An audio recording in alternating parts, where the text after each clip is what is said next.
Hello everyone, जय माता दी। माता रानी की कृपा आप सभी लोगों पर सदैव बनी रहे। आज की इस वीडियो में हम लोग देखेंगे कि कलश के नारियल का क्या करना है, विसर्जन के समय पर पत्तों का क्या करना है, जो हमने ज्वारे बोए थे पूजा के बाद इन ज्वारों का क्या करेंगे, अखंड ज्योति की जो बाती बच जाती है, थोड़ा घी बच जाता है, उसका क्या करना है, इन सभी सुपारियों का क्या करना है। तो आज की इस वीडियो में मैं आपको डिटेल में सारी चीज़ें बताऊंगी, इसीलिए वीडियो स्किप करे बिना एंड तक ज़रूर देखिएगा। और देखिए, आज छठा नवरात्रा है, मैंने माता रानी को शहद का भोग लगाया है और छठे नवरात्रे पर ही माता रानी की कृपा से कितने घने घने हरे भरे हमारे ज्वारे हुए हैं। और आप देखिए, ये जो हमने पल्लव लगाए थे ये आज भी इतने ही हरे हैं जितने कि पहले दिन की चौकी पे थे। तो आप भी देख सकते हैं प्रीवियस वीडियो में जाके कि मैं ज्वारे कैसे बोती हूँ और चौकी कैसे लगाती हूँ। सभी वीडियोस चैनल पे आपको मिल जाएंगी, उन्हें भी देखिएगा और इसी तरह की और वीडियोस देखने के लिए सब्सक्राइब कर लीजिएगा अगर अभी तक आपने नहीं किया है। तो चलिए वीडियो को शुरू कर लेते हैं। सबसे पहले आप अष्टमी या नवमी वाले दिन कन्या पूजन कर लेंगे और उसके बाद हम चौकी उठाते हैं। तो देखिए, जो भी आप भोग प्रसाद चढ़ाते हैं, फल चढ़ाते हैं, उन्हें तो ना आप अपनी चौकी पे 10 मिनट रखने के बाद तभी उठा लीजिएगा, हमेशा ही जब भी आप कोई भी पूजा करते हैं, और फिर उसे बांट दीजिए प्रसाद रूप में।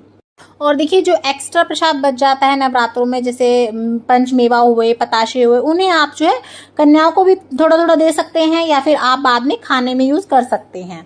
और देखिए, जो आप रोज करसी करते थे भोग के लिए या रोज के जो फूल वगैरह होते थे, यानी कि जो भी रोज की आपका सफाई का सामान होता था, उसे पहले आप एक जगह इकट्ठा कर ले, रोज इकट्ठा आप रख लें। और उसके बाद जिस दिन हम विसर्जन करेंगे ना, सब चीजों का हम एक साथ ही कर देते हैं, इसीलिए आप पहले से ही जो है इकट्ठा करके रखें।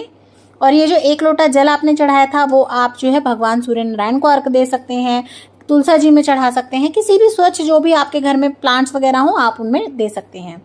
और ये जो प्लकर था हमारा, इसे हम धो मांज के रख लेंगे ताकि फिर से जब नवरात्रि आएंगे तो हम इसे यूज करेंगे। मैंने आपको पहले भी बताया था, पूजा का एक अलग ही प्लकर बना लें, आप उसे ना अपने घर में यूज ना करें, बाद में जो भगवान का होता है उसे आप अलग ही रखें। उसके बाद देखिए, रोज के जो भी हमारे फूल वगैरह होते हैं आप उन्हें इकट्ठा करके साइड में रख लें। और देखिए, जब आप चौकी का विसर्जन करते हैं ना, हो सके तो आप उस दिन नहीं तो अगले दिन उन सब सामान का भी विसर्जन प्रॉपर तरीके से कर दें। मैं आगे आपको बताऊंगी कैसे। ज़्यादा दिन आपको उसे इधर उधर अपने घर में रखा नहीं रहने देना चाहिए। सुहाग का सामान जो हमने माता रानी को चढ़ाया था या साड़ी वगैरह चढ़ाई थी, तो मैंने आपको पहले भी बताया है, आप या तो जो आपकी कुलदेवी हो उनको चढ़ा के आ सकते हैं, इसमें से एक आधी चीज़ अपने लिए रख के सुहाग की आप किसी मंदिर में चढ़ा के आ सकते हैं, पंतानी को दे सकते हैं, या फिर किसी गरीब लड़की की शादी हो तो आप वहां पे भी दे सकते हैं। पर आप दक्षिणा जरूर रख दें, इसमें थोड़ी या ज़्यादा आपकी मर्जी है, आप दक्षिणा जरूर रखेंगे। उसके बाद देखिए, अगर आपने दुर्गा सप्तशती अपनी शुरू कर रखी थी, वो पूर्ण कर ली है, वो हो या कोई भी जो भी आप ग्रंथ या कोई भी आप पुस्तक पढ़ रहे हो धार्मिक, आप उसे उठा के अच्छे से और लाल कपड़े में लपेट के रख दें। अगर आप सिर्फ नवरात्रि में पढ़ते हैं तो रोज पढ़ते हैं तो फिर आप अपनी जहाँ भी रोज रखते हैं किताब वहाँ रख लें, वरना अगर आप सिर्फ नवरात्रि में लगाते हैं या कभी कभी लगाते हैं तो उसे लाल कपड़े में लपेट के अच्छे से आदर के साथ उसे आपको उठा के रखना है। उसके बाद देखिए, अगर आपकी अखंड ज्योत जल रही है तो आप उसे अच्छे से इसी तरह से जलने दें, आपको ज्योत को बढ़ाना बिल्कुल भी नहीं है। कई लोग क्या करते हैं कि नवरात्रे कंप्लीट हो गए, कोई बात नहीं, चलो धपधे अपनी ज्योत जो है खंडित कर देते हैं। ऐसा नहीं करना है, बल्कि जब बिल्कुल लास्ट में आपका घी या तेल रह जाता है ना, तब ज्योत अपने आप होने का डर रहता है।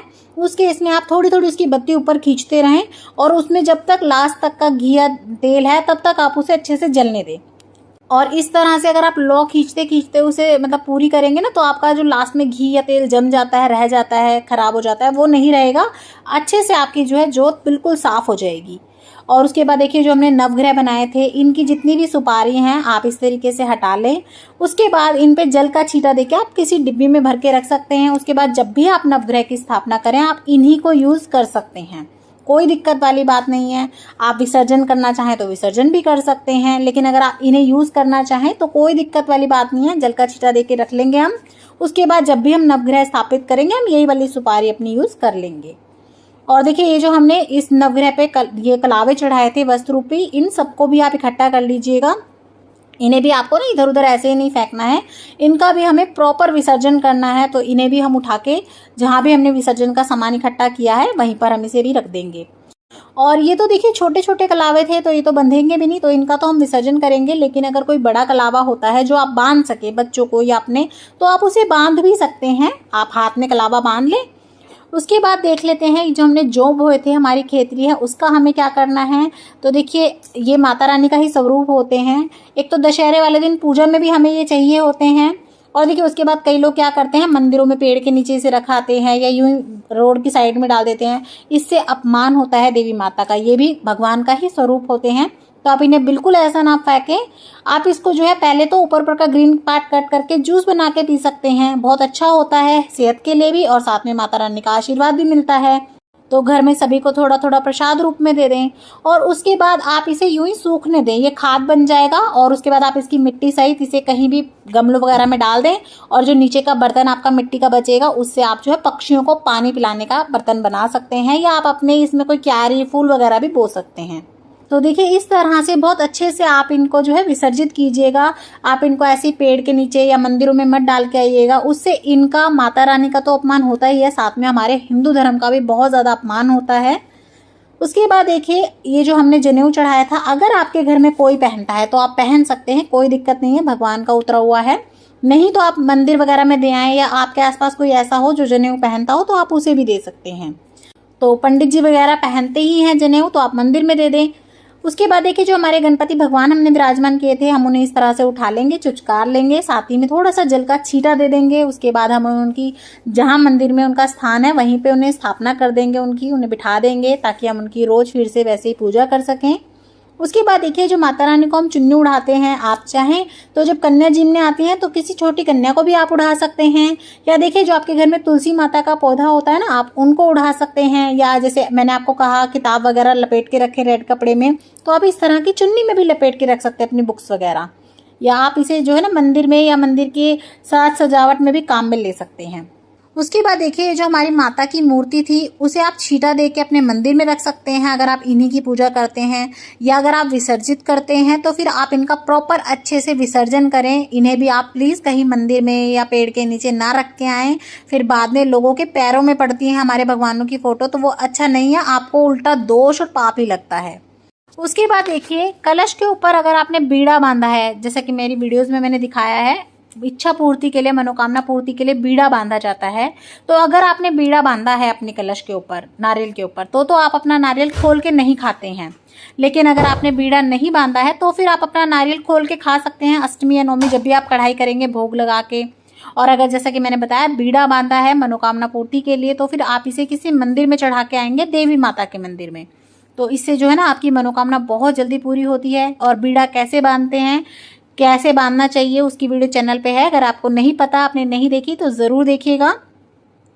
उसके बाद देखिए ये जो पत्ते हम लगाते हैं 5 पल्लव, उन्हें आप इस तरीके से, पहले तो जो आपने कलश में जल लिया है ना, इन्हीं पत्तों से आप पूरे घर में छींटा दे दें, बहुत अच्छा रहता है, बहुत पॉजिटिविटी होती है। तो इस तरीके से आप अपने घर के हर कोने में छींटा दे दें, बाथरूम वगैरह में नहीं देना है, उनको छोड़ के बाकी सब जगह पे आप इस तरह से, ये जो हमारे पूरे 9 दिन का हमारे पास जल है उससे हमें छींटा देना है, भगवान का वास होता है इसमें। और जो देखिए इसके अंदर सुपारी और सिक्का, हल्दी की गांठ वगैरह होती है, इन्हें आप निकाल ले। इन्हें आपको ना विसर्जित बिल्कुल नहीं करना होता है, इसमें जो है ना आपके घर की बरकत होती है, इसे आप जो है अपने घर में ही रखें। तो देखिए आप इन सब चीज़ों को किसी लाल कपड़े में बांध के अपने लॉकर में रख सकते हैं, और बार बार जब भी आप कलश स्थापना करते हैं तो आप इन्हें रीयूज़ भी कर सकते हैं। लेकिन आप ये याद रखिएगा, अगर आप बांध के रख रहे हैं तो ये जो हल्दी है ना, ये आपको बिल्कुल जब सूख जाएगी तब बांधनी है। अगर आप इसे गीली को ही रख देंगे कहीं बंद करके या बांध करके, तो इसमें फंगस लग जाती है, तो आप ध्यान रखिएगा सुखा के बांधनी है। उसके बाद देखिए अगर आपने कोई धातु का कलश लिया है तो उसे आप अपने पूजा में यूज कर सकते हैं, और इस तरह का मिट्टी का लिया है तो आप इसे डेकोरेट करके भी रख सकते हैं, या पक्षियों के पानी पीने के लिए यूज कर सकते हैं आप इसे। और ये जो पत्ते हैं ये भी हम जहां हमने विसर्जन का सामान रखा है सारा वहीं रखेंगे। उसके बाद देखिए ये जो हमारी जोत है, वैसे तो जब बिल्कुल संपूर्ण हो जाए आपकी जोत, आपको चौकी जब ही उठानी होती है, लेकिन कई बार क्या होता है कुछ वार ऐसा पड़ जाता है, या कई बार हमें बहुत इमरजेंसी हो जाती है, कहीं जाना पड़ जाता है और हमें चौकी उठाना ज़रूरी हो जाता है, तो उस केस में आप इस तरीके से चुचकार के अपनी जो जोत है उसे आप अपने मंदिर में रख दें, कोई दिक्कत नहीं है, और अपनी चौकी आप उठा सकते हैं।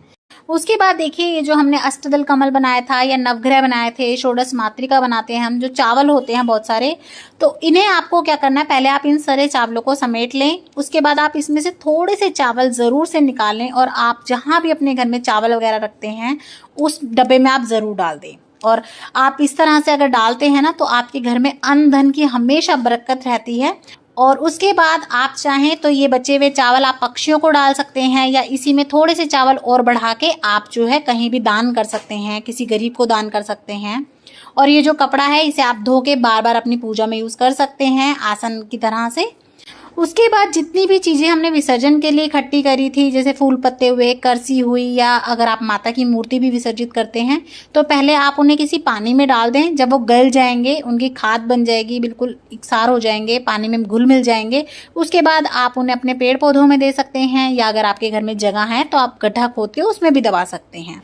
और अगर आपकी अखंड जोत में थोड़ा बहुत घी रह गया है तो अगर जोत जोड़ सकते हैं तो दोबारा जोड़ दें जब तक उसमें घी है। नहीं जोड़ पा रहे हैं तो बत्ती में घी लिपटा हुआ है या रह गया है, जमा हुआ है, तो फिर आप वो सारा जो है ना अच्छे से निकाल लें और कोई उपला या कोई कपूर वगैरह जला के ना उस पर वो सारी चीज़ें रख के और पूरे घर में धुनी दे सकते हैं आप उसकी थोड़ी सी जो है ना हवन सामग्री डाल के, क्योंकि वो बचा हुआ जो घी है उससे आग भी अच्छे से पकड़ जाएगी और वो जो आपकी जोत है वो भी अच्छे से जल जाएगी। तो इस तरह से भी आप धुनी दे सकते हैं। तो इस तरह से आप जो है अपनी चौकी उठा सकते हैं, अपना जो है नवरात्रों का विसर्जन कर सकते हैं। तो वीडियो आपको कैसी लगी कमेंट करके ज़रूर बताइएगा, और अगर वीडियो पसंद आई हो, थोड़ी भी हेल्पफुल लगी हो तो ज़्यादा से ज़्यादा शेयर कीजिएगा अपने फ्रेंड्स एंड फैमिली के साथ। और इसी तरह की और वीडियोस देखने के लिए चैनल पर बने रहें और कमेंट बॉक्स में जय माता दी ज़रूर लिखें। जय माता दी, जय सिया राम।